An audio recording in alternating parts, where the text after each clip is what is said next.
going to talk about the smaller part of my PhD project. Namely, today I will go to talk about the use of bulk medicinal plant extracts as a source of biomolecules with antifungal properties against Candida species. So, fungal infections, in particular opportunistic fungal infections, have deserved a special relevance in the last years among the medical community, not only due to the increase of its frequency, but also severity. They can also occur at the level of skin, nails, interdigital areas, but also oral cavity, which is the most frequent. In association with this is still growing the number of microorganisms with acquired drug resistance, which is a serious problem, not only at the level of the human health, but also well-being. So,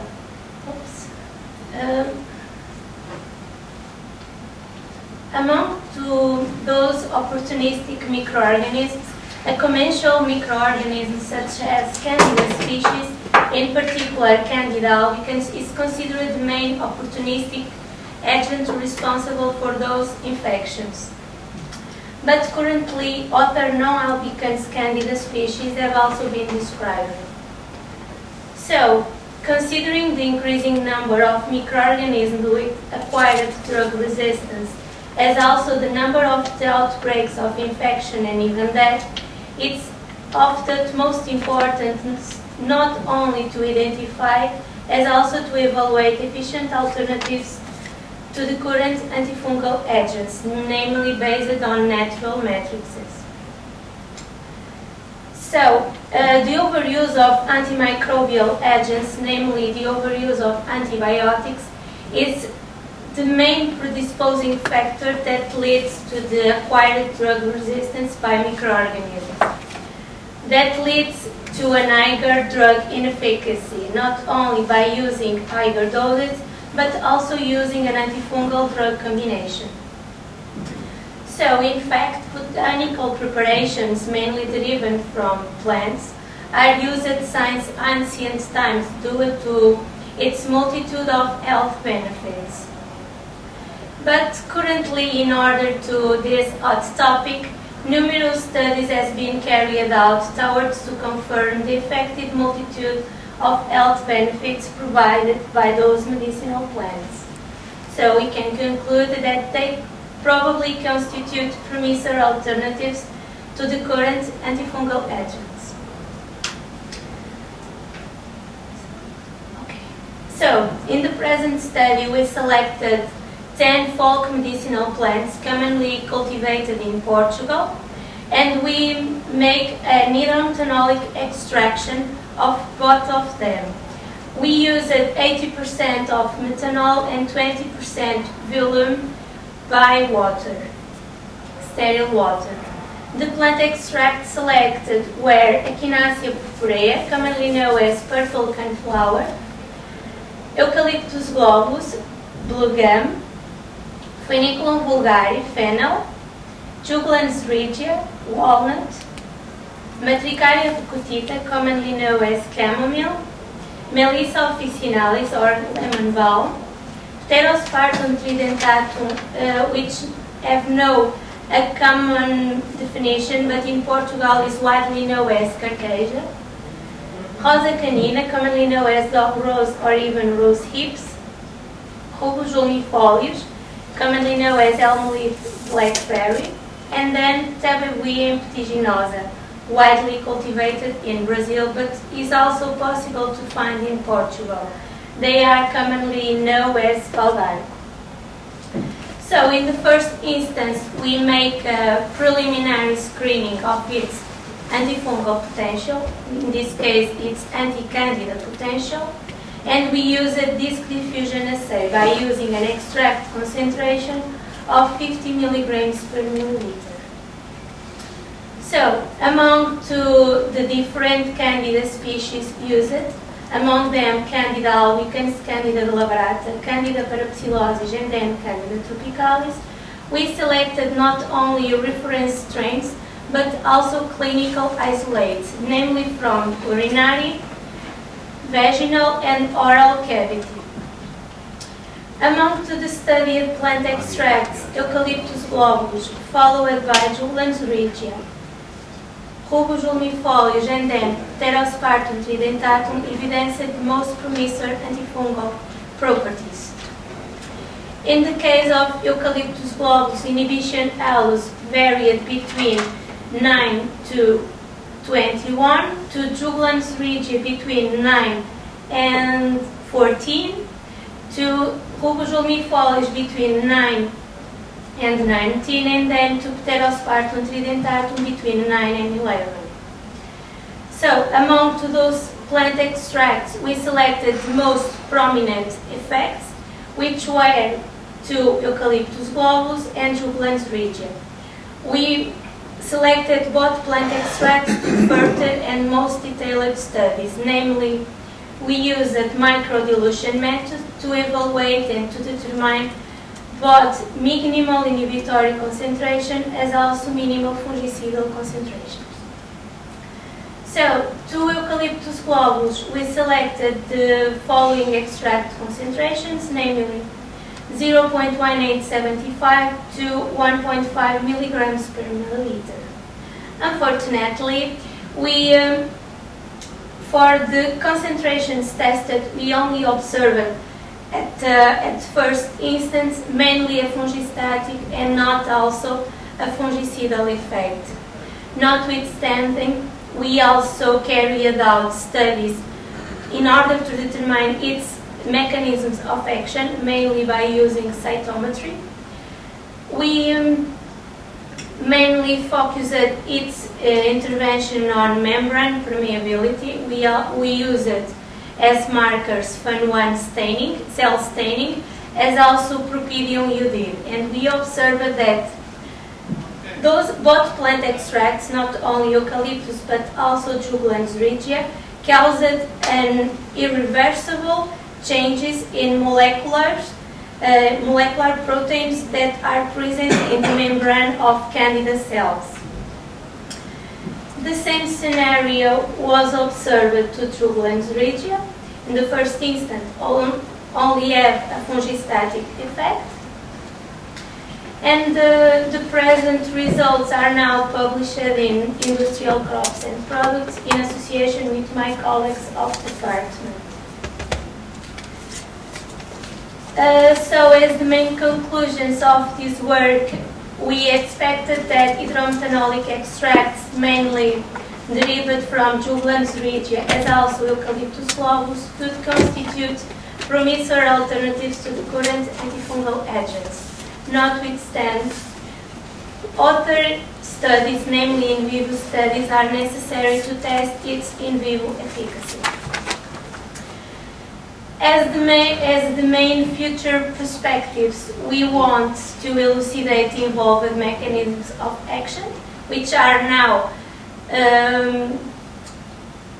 effectively in a smaller proportion discovered, as also to determine the main responsible active principles for the observed bioactivity, mainly focusing its chemical composition and mainly its abundance in phenolic compounds, which are carried out currently by me and my group.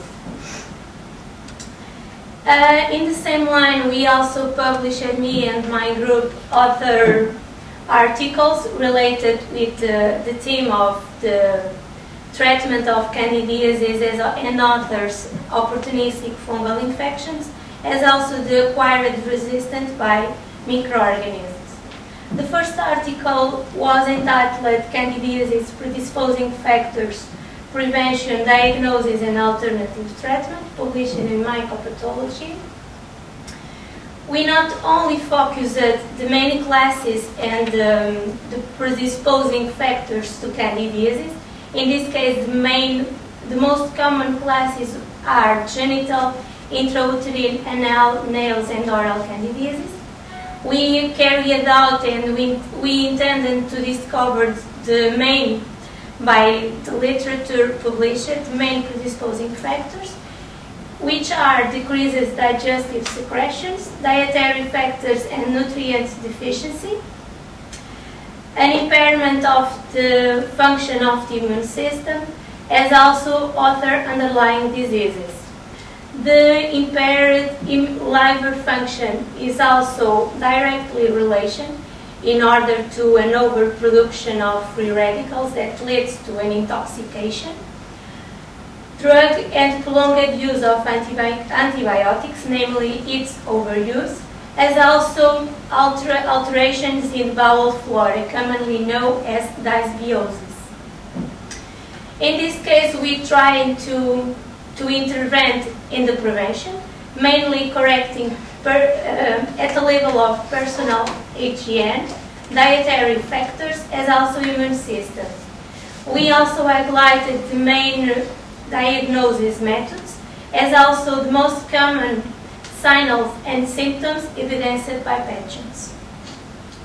Finally, in the case of an active infection, we also proposed an alternative treatment intervention, namely based on diet and nutrition, an enhancement of the immune system, improved detoxification, as also to use natural anti-yeast agents, mainly derived from plants, as also a therapeutical approach, not only using natural matrices, but also makes a multi-drug combination between natural and synthetic drugs. We also studied oregano vulgare, commonly known as oregano, for its antioxidant and antibacterial properties, directly related with its phenolic composition. We also compared the difference between decoction infusion and hydroalcoholic extracts. The most phenolic compounds present were mainly flavonoids, and we concluded that while water extractions are mainly recommended for antioxidant purposes, hydromethanolic extract is mainly used and recommended for antibacterial features. We also studied Thymus vulgaris, commonly known as TIM, which I will talk in further details after this presentation. We also focused its antioxidant and antibacterial activities, once again related with its phenolic composition. And we observed that not only flavonoids but also phenolic acids, among them rosmarinic acid, was the most contributor to the observed bioactivities. This is the poster, and then I will go to show you the PowerPoint presentation. Then we also studied Salvia officinalis, commonly known as sage, for its anti-Candida as also antioxidant purposes. In this case, the most prominent effects were observed for aqueous extracts, namely decoction and followed by infusion. And we observed that this plant extract evidenced not only an higher fungicidal effect, as also fungistatic, but it is not directly related with the extract concentration used. Only at lower concentrations we obtained a prominent effect. Then we also studied Glycyrrhiza glabra, commonly known as licorice, for its antioxidant properties, namely we extracted phenolic compounds for its rhizomes and roots. In the case of this plant extract, we incite its study and even formulation of new products, mainly for pharmaceutical, cosmetic, and or food industries, namely as a preservative, due to its higher antioxidant potential. We used lower doses of that plant, and we observed an higher potential. Finally, I will want to show you the last publication. It's an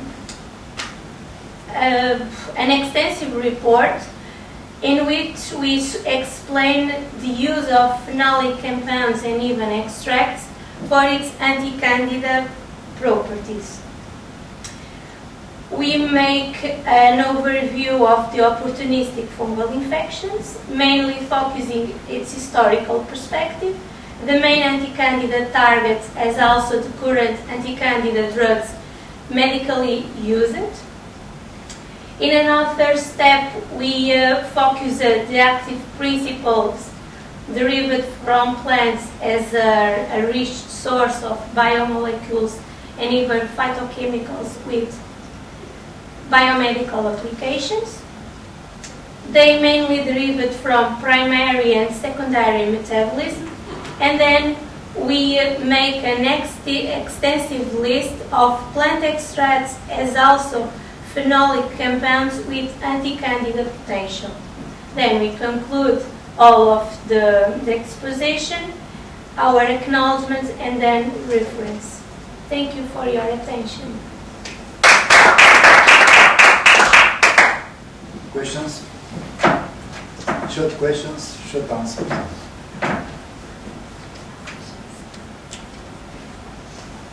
It's not a provocative question, it's a naive question. So it's many effects of a lot of different molecules.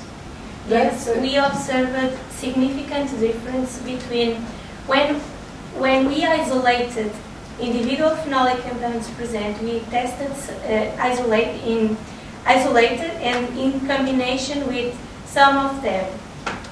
We observed that a higher potential was observed when we used dual matrices and then when we used individual phenolic compounds.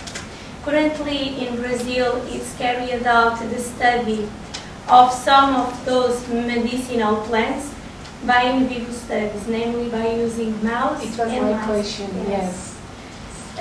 Because it's I think that nearly to the... May I ask you my question? Yes. How did you control oxidative mechanism in vitro?